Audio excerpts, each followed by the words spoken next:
तो बंगाल में चौथे फेज के लिए 44 सीटों पर सुबह से ही मतदान जारी है। लंबी लंबी कतारें पोलिंग बूथों के बाहर देखी जा रही है। बढ़ चढ़कर लोग वोटिंग करने के लिए पहुंच रहे हैं। लेकिन इसी बीच एक ब्रेकिंग न्यूज भी आपको बता दें। बंगाल चुनाव को लेकर अमित मालवीय ने बड़ा दावा किया है। कहा चुनावी रणनीतिकार प्रशांत किशोर ने भी माना है कि मोदी लोकप्रिय हैं।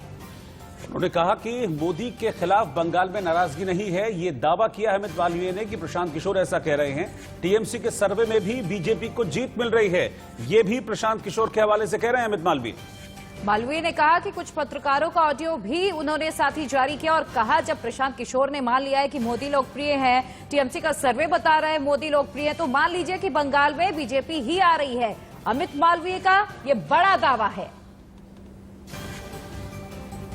प्रशांत, इसी से एक जुड़ा हुआ सवाल ये भी है कि एंटी इनकम्बेंसी, इतना मैसिव इकोनॉमिक क्राइसिस में भी मोदी के खिलाफ एंटी इनकम्बेंसी नहीं है जी, क्योंकि जहां एक चीज आप देखें कि बंगाल में मोदी पहले तो एक बात है कि मोदी का एक कल्ट है जो कि बन गया है पूरे देश में, जो कि द डिग्री कुड वेरी, लेकिन 10%, 15%, 20%, 25% ऐसे लोग हैं जिसको मोदी में भगवान दिखता है। चाहे सही दिखे गलत दिखे वो एक अलग बहस का मुद्दा हो सकता है।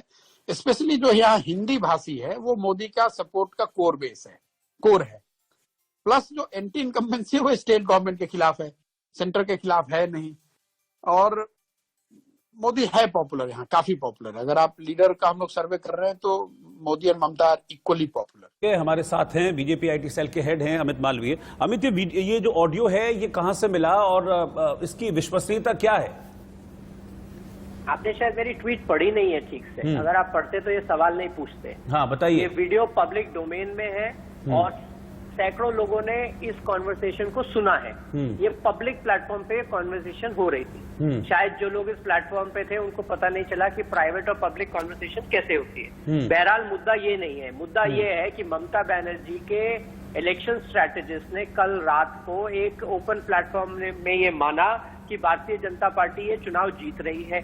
उन्होंने ये भी माना कि ममता बनर्जी और टीएमसी के खिलाफ एंटी इनकम्बेंसी है। उन्होंने ये भी माना कि जिस प्रकार की अपीजमेंट पॉलिटिक्स ममता बनर्जी ने पिछले 10 सालों में करी है उससे जमीन पर पोलराइजेशन है और हिंदू समाज में नाराजगी है। उन्होंने ये भी माना कि प्रधानमंत्री मोदी बहुत पॉपुलर है और बंगाल में कल्ट टाइप उनकी फॉलोइंग है। उन्होंने ये भी माना कि उनके खुद के आंतरिक सर्वे में भारतीय जनता पार्टी जीत रही है। उन्होंने ये भी माना कि ममता बनर्जी को जो सोशल कोalition से उम्मीद थी वो अब भारतीय जनता पार्टी के साथ है। चाहे वो दलित समाज हो, चाहे मथुआ समाज हो, चाहे नामशूद्र समाज हो, चाहे हिंदी भाषी हो, चाहे बंगाली हो, वो सब भारतीय जनता पार्टी के समर्थन में वोट कर रहे हैं और 2019 से ज्यादा बड़ा समर्थन है। ये सारी बातें ममता बनर्जी का स्ट्रैटेजिस्ट अपने आप को बताने वाले प्रशांत किशोर ने कल एक ओपन प्लेटफॉर्म में बात कही। मुद्दा ये है और ये ऑडियो टेप्स इस बात को स्पष्ट करते हैं। हालांकि अमित, मुझे लगता है कि हमें 2 मई तक का इंतजार कर लेना चाहिए। दूध का दूध और पानी का पानी हो जाएगा। और क्या आप एडवांस बधाई आज ही ले लेंगे? नहीं, एडवांस बधाई की कोई बात नहीं है। हमें 2 मई तक वेट करना चाहिए। हम तो ये बात को कहते आए हैं कि बंगाल की जनता भारतीय जनता पार्टी के साथ, नरेंद्र मोदी जी के साथ खड़ी है। हमने ये भी कहा कि पहले 3 फेजेस में बीजेपी 91 में से 63 से 68 सीटें जीत रही है।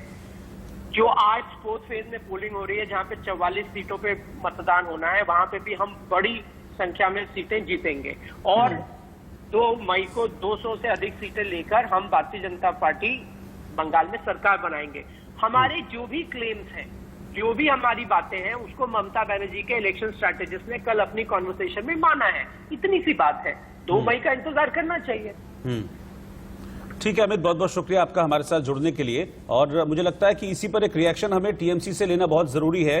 खालिद अब्दुल्ला टीएमसी से हमारे साथ हैं इस वक्त पूरे हमारे पैनल में, बाकी मेहमान भी हैं, उनके पास भी हम चलेंगे। लेकिन खालिद, क्या कहेंगे इस ऑडियो को लेकर?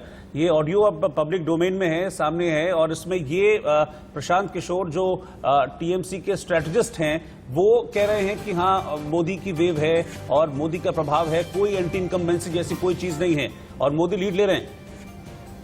तो पहले तो मैं अपना नाम सुधारने को कहूँ आपको, खालिद बादल जी। दूसरी बात रही कि इन्होंने बहुत सारी बातें मैं भारतीय जनता पार्टी के स्पोक्स पर्सन से भी सुना, इनके मीडिया सेल के जो हेड है उनसे भी सुना, मालिया जी से। उसके बाद मैं 3 शब्दों का व्यवहार जरूर करना चाहूंगा। एक कहावत है, मुंगेरी लाल के हसीन सपने, और दूसरे शब्दों का ये इस्तेमाल कि अलाउद्दीन का चिराग। तीसरे शब्दों का भारतीय जनता पार्टी के जो स्पोक्स पर्सन बोल रहे थे कि नौकरियां नहीं है, 2 करोड़ नौकरी भारतवर्ष में 1 साल में देने की बात। ये 3 बहुत बड़ा मुद्दा है। बाकी रही ये स्ट्रैटेजी के बारे में बता रहे थे कि ये लोग इस तरह से पब्लिक डोमेन में कभी कौन कहाँ क्या नहीं है मुझे मालूम नहीं, लेकिन इस तरह से बातें करके ये लोग आज सोच रहे हैं, भारतीय जनता पार्टी के खासकर हर हरबा वो इस्तेमाल करने की कोशिश कर रहे हैं। कोई ना कोई इलेक्शन में, कोई ना कोई चरण का इलेक्शन में कुछ ना कुछ वीडियो रिकॉर्डिंग, कोई ऐसा हरबा इस्तेमाल करके वो लोग चाह रहे हैं, भारतीय जनता पार्टी के लोग चाह रहे हैं कि हम कैसे न कैसे करके। नहीं, मतलब आप इस ऑडियो का खंडन करते हैं, आप कह रहे हैं कि प्रशांत किशोर ने ऐसा कुछ नहीं कहा। देखिए, आप खंडन कीजिए इसका।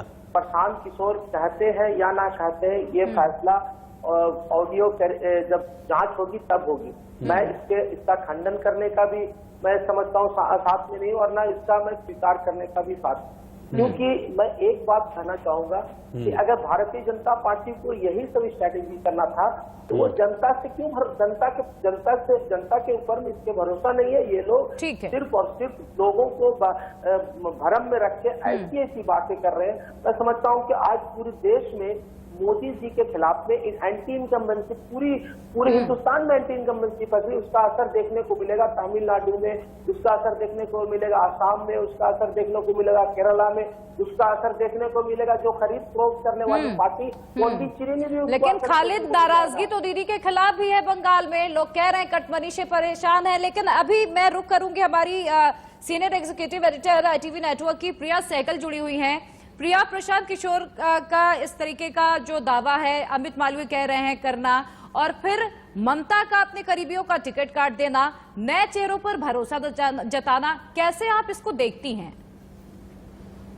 हाँ, एक्चुअली काफी लोगों ने कहा है कि ये प्रशांत किशोर का भी बिल्कुल एक टेस्ट एक तौर से है। उन्होंने भी कहा कि अगर ये चुनाव हार जाएंगी तो मैं रिजाइन कर लूंगा। लेकिन ये जो ऑडियो जो लीक हुआ है वो काफी इंटरेस्टिंग है। इसका भी खंडन नहीं किया है प्रशांत किशोर ने। अभी अमित मालवीय को हमने सुना है, उन्होंने कहा है कि ये कोई बात कर रहे थे, उनको पता नहीं था कि उनकी एक फोरम था, पर उनको पता नहीं था कि उनकी चैट्स रिकॉर्ड हो रही हैं। उसमें जो प्रशांत किशोर ने कहा उसमें कुछ बात सही भी है। बिहार में भी हमने देखा था, लॉकडाउन के बाद भी, माइग्रेंट वर्कर्स के बाद भी गुस्सा प्राइम मिनिस्टर मोदी की तरफ नहीं था, हालांकि चीफ मिनिस्टर या ब्यूरोक्रेसी की तरफ था।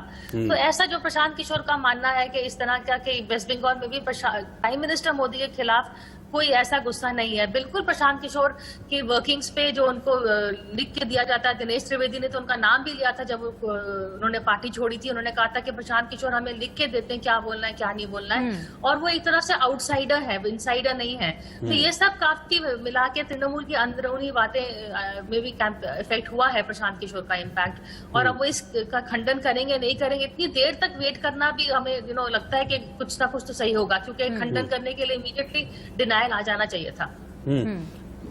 बिल्कुल, सवाल यही है ना राहुल, सवाल ये कि डिनायल क्यों नहीं आया है? अगर ऐसा नहीं है कुछ या नहीं कहा है तो फिर डिनायल अब तक क्यों नहीं आया? खुद टीएमसी के जो प्रवक्ता हमारे साथ अब्दुल जी बैठे हैं वो भी इसको डिनाय नहीं कर रहे हैं, हालांकि एक्सेप्ट नहीं कर रहे लेकिन डिनाय भी नहीं कर रहे हैं। देखिए, बात यह है कि प्रशांत किशोर क्या कहते हैं और नहीं कहते हैं उससे हमारा चुनाव तय नहीं होता है। ये तो अच्छा, वैसे सारी चुनाव की रणनीति तय करेंगे, लेकिन वैसे तय नहीं होगा कुछ भी। नहीं, देखिए हर चीज तो लॉजिकल होता है ना। देखिए, वो कह रहे हैं कि एंटी इनकम्बेंसी पश्चिम बंगाल सरकार के साथ है। चलिए ठीक है, वहां पे 10 वर्षों से ममता बनर्जी है, मान लिया इस लॉजिक को। लेकिन ये कहना कि बीजेपी के प्रति एंटी इनकम्बेंसी नहीं है, वो भी केंद्र में 7 वर्ष से सत्ता में है। जिस तरह से अभी बेरोजगारी, महंगाई, इस तरह से तमाम तरह की समस्याएं हैं। फिर तो बंगाल में 10 साल से टीएमसी है, फिर तो बंगाल में 10 साल से टीएमसी है, फिर तो एंटी इनकम्बेंसी किसके अगेंस्ट ज्यादा होनी चाहिए? मैं कह रहा हूँ 10 साल मतलब आप वही कहेंगे ना कि चिट भी मेरी, पट भी मेरी, खड़ा सिक्का भी मेरा। बहुत अच्छी बात। ये मैं नहीं कह रहा हूँ, ऐसे स्थिति में बिल्कुल नहीं होगा। जो लेफ्ट और कांग्रेस वाला समूह है उसके प्रति एंटी इनकम्बेंसी फैक्टर क्यों होगा, बताइए आप। तो एक आप लोग के पूरे विमर्श में जो लेफ्ट है वो बिल्कुल गोल है। वो तो बंगाल में आप जान लीजिए कि लेफ्ट और कांग्रेस भी एक बड़ी महत्वपूर्ण शक्ति है, जो कि ना तो मीडिया विमर्श में कभी रहा है। आप अभी भी ब्रिगेड मैदान को याद कर लीजिए, ब्रिगेड मैदान में 2 केवल रैलियां हुई है, वहां पे प्रधानमंत्री मोदी की रैली हुई और लेफ्ट और कांग्रेस गठबंधन की तरफ से जो रैली हुई, आप किसी से भी पूछ लीजिए कि वहां पे कैसी एनर्जी और कैसी भीड़ थी उस जगह पे। तो ये भी एक फोर्स है। देखिए, लोकसभा चुनाव में कहीं ना कहीं 40% वोट शेयर बीजेपी ने पाया, बधाई हो बीजेपी को इसके लिए। लेकिन क्या मैं कम से कम 13 विधानसभा चुनाव का आपका पूरा दे सकता हूं जहां पे कि लोकसभा के चुनाव के बाद से बीजेपी ने लगातार अपना वोट प्रतिशत विधानसभा चुनाव में खो देती है। तो वो 40% अगर वो लोकसभा में पा रही है, तो क्या विधानसभा में वो उसको बना के रखेगी, उसको क्रॉस करेगी? अगर दूसरे किसी प्रदेश पर हम लोग देखते हैं तो वो कम से कम 10 से 15% नीचे जाती है।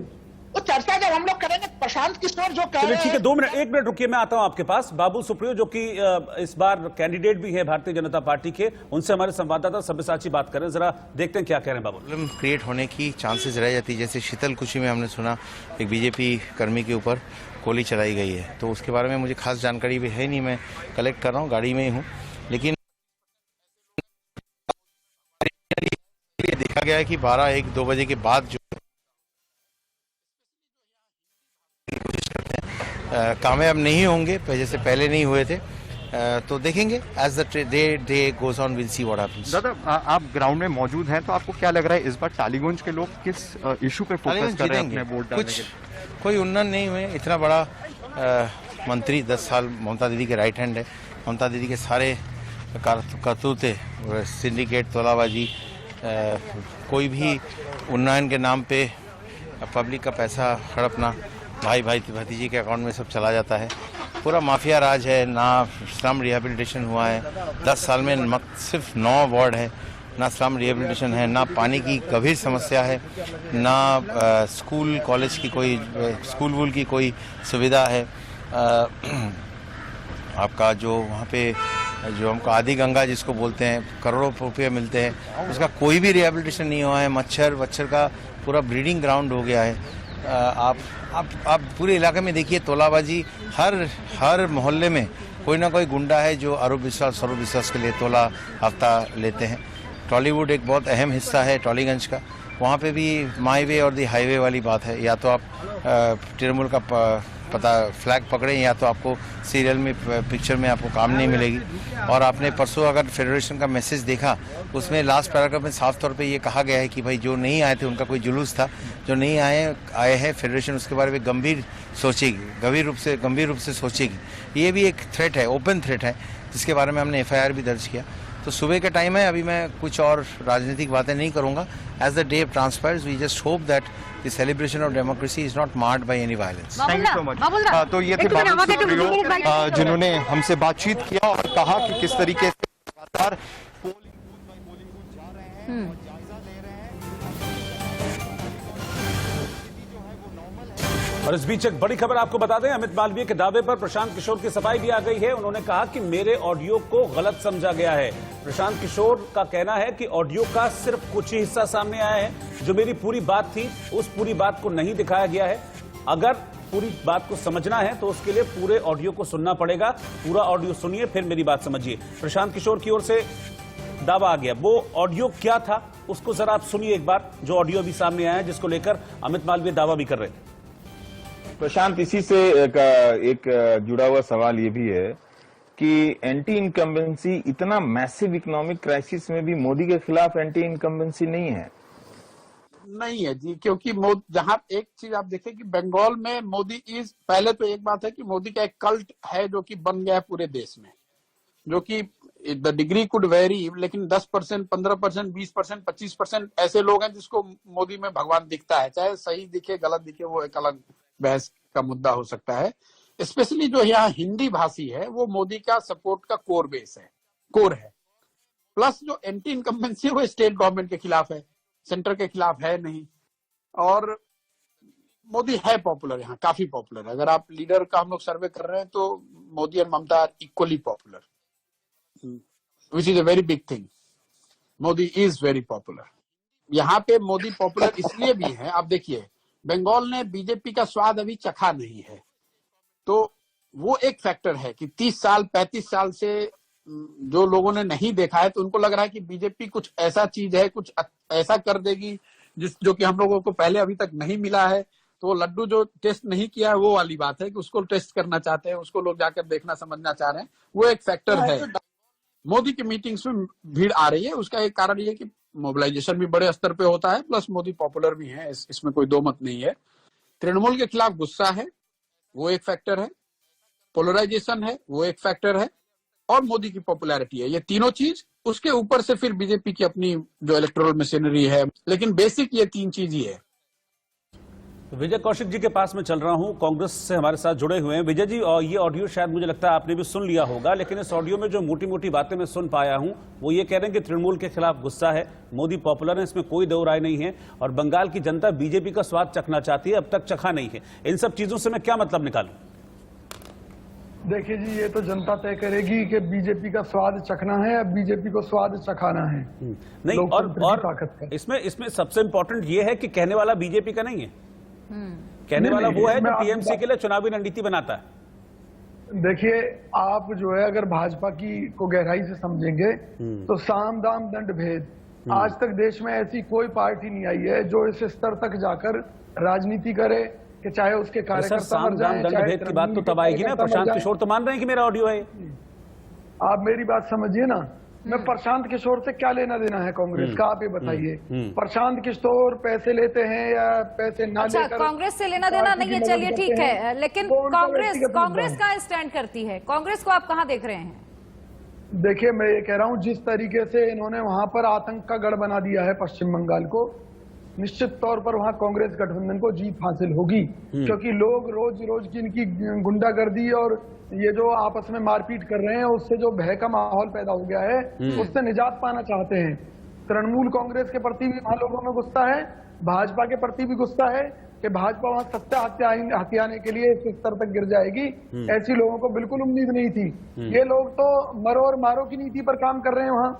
अगर वहां ममता बनर्जी की हत्या करके बीजेपी को सत्ता मिल सकती है तो बीजेपी सत्ता हथिया लेगी, मैं दावा करता हूं। लेकिन अगर जनहित वाली बात देखी जाए, लोकतंत्र में जनता की सोच के बारे में देखा जाए, तो जनता को मालूम है कि तृणमूल कांग्रेस ने भी वहां कुछ नहीं किया और मोदी जी ने भी कुछ नहीं किया, क्योंकि 2 करोड़ रोजगार हड़ताल देने की बात कही थी। कहां वो रोजगार?